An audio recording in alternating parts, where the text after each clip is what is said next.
Ayan, nagluto si Lola ng biko. Biko na may langka. Namimiss na kasi ni Lola ang kumain ng biko. At yung iba nito ay dadalhin ko sa aking mga kasumba.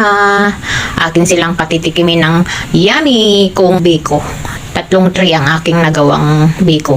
Ayan o, malalaki ang hiwa at maraming latik. Ayan.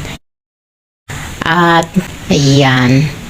At ang ilalagay natin dyan, saging lang at saka pakwan. At lalagyan natin ng maraming gatas. At hindi na ako maglalagay ng asukal. Gatas lang. At chilo, ayan. Maraming gatas lang siya. At pakwan at saging. Dahil sa napakainit ang panahon ngayon, kailangan natin uminom ng shake. Ayan, ang sarap. Ang sarap talaga mga kalula. Kasi napakainit ang panahon ngayon, kailangan natin malamigan ng ating sikmura.